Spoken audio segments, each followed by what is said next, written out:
Addictions are like Pokemon in the way that they evolve every generation, and no matter how hard we try to get over one addiction, they always come back in another form. Like bro, this is the same shit, just an evolved version. It's like every time we try to grow as a society, addictions grow with us.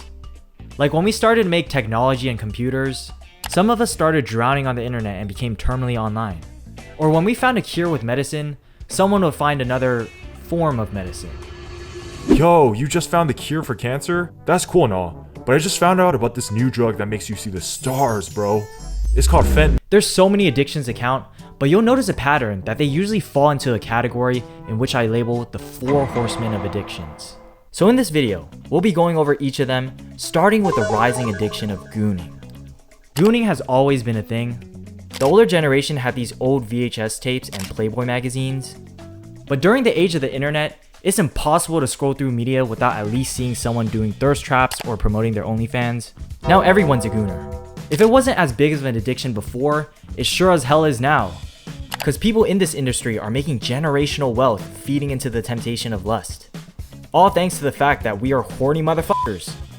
And let's be honest guys, every single one of us has either shined their pearl or beat their meat before. It's normal, but at least it was in control. Because when did people start whipping their cock out at a drive-thru? This guy's stroking his chicken while trying to order some chicken. And I also don't remember people celebrating their 18th birthday by trying to sell their bodies online either. You just got out of high school. Come on, at least try another career. Porn addiction is already a problem on its own, but it's more shocking on how open it's become. People are on the hub daily, while it's more common for younger and younger girls to start their adult career. I feel like back then, if someone was gooning on a daily basis, that would be pretty concerning. And now that's normal for a lot of people. The gooning epidemic has become so normalized and publicized to the point where I've become numb to it. Watching some random person do some seductive dance is just part of the daily scroll session. Even A-list celebrities are getting in on the lust, like with the Sydney Sweeney soap, which is supposedly a bar of soap that uses some of her used bathwater. And of course, it's sold out everywhere. And trust me, I checked.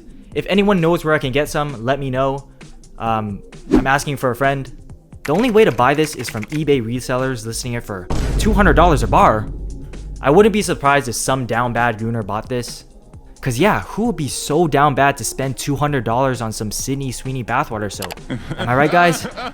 And while we're on the topic of money, it brings us to our next addiction, gambling. Gambling is one of the more interesting addictions. As we may know already, the economy in this generation has been getting worse and worse. I don't know if y'all know about this, but there used to be a thing called the McDonald's dollar menu. And a McChicken was $1. Now it's pushing $5. But because everything is so expensive nowadays, I would just assume most of us have to be more financially savvy and smart to make it by with affording life in 2025. But the opposite effect happened, where people decided to give up and spend it all. Okay, I'm never gonna be able to afford a house, but this $50 parlay? Shit, I could turn that to $5 million. Being addicted to gambling is like being addicted to losing money. Because logically and statistically, the odds are against you and you're bound to lose more than gain. But that doesn't matter, because there's that slim chance of hitting that jackpot. And it's not like the old days where you had to go out of your way to gamble. You had to deal with flying to Vegas, going to the casinos, the old people hogging the machines. But now, there's online gambling, where you can lose your paycheck simply through tapping the phone on your screen. Wait, tapping the screen on your phone.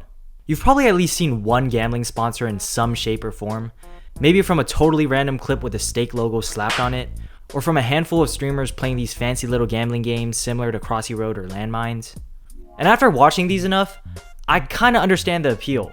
When something's at stake, it makes it more thrilling, more fun. What I'm gonna do to solve my financial problems is I think I'm just gonna go ahead and sell my car. Give me black. Oh my god, Tell me this doesn't make you want to gamble. And the content creators promoting this, I can't hate, get your bag, I'd do the same.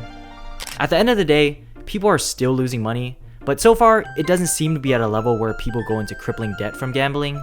So I guess it's not that harmful, unlike the next addiction, drugs.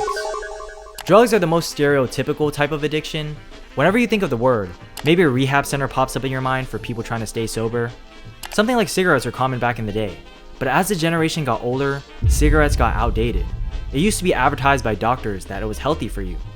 But over time, researchers exposed the truth that these pocky sticks were fucking up your lungs. It wasn't cool anymore, plus it smelled like doo-doo. Ain't nobody trying to be around a smoker. So cigarettes transformed to vaping, and vaping was cool. It supposedly isn't as bad for you. You can do cool tricks with the smoke, and they even got these fruity flavors. This product obviously appeals to someone younger, and it's sad to say that it worked, cause my high school was hooked on this. Teachers are scrambling around trying to catch people vaping and having these whole ass anti-vape PSAs. There's so many variations of the new age of drugs, like people taking laughing gas, sniffing Sharpies, tweaking off substances much worse, but I believe that vaping falls into second place, with the first one being caffeine. Caffeine takes the crown on being the most common drug, pretty much in all forms of beverages. I'm betting that 99% of us have either drank coffee or an energy drink within the past week, and we think that we're not relying on it. But once you get into the habit of caffeine, it's hard to stop. I had a phase where I'd be chugging an energy drink in the morning, since it was finals week and I neglected sleep to finish work, and it was a good 2-week phase, but by the end, I was crashing out. My body felt tired all the time since I became dependent on this drink to wake me up, and it took another week before my body could adjust back. Maybe this is you right now. For those daily coffee drinkers, try a day without coffee in the morning and see how it turns out. But this addiction can't compare to the final boss of the 4. And that's the thing you're using to watch this video, or the thing in your pocket, your phone. Your phone and the internet is the gateway drug to everything else. It's the whole reason why these other addictions got so much worse. You can use your phone to goon, gamble online, and order a 12-pack of Red Bull in the case that your energy drink stash runs out. This device is a dopamine shot to get you stimulated. Whenever you're in a boring situation, you can easily escape by scrolling through Instagram or TikTok. Waiting in line at the DMV? Whip out your phone. Can't sleep? Fuck it, whip out your phone. Feeling horny? Whip out your phone. Then whip out your coffee. And this is why our dopamine receptors got fried. We got so used to the Subway surfers in the corner of our screen that everything else became dull.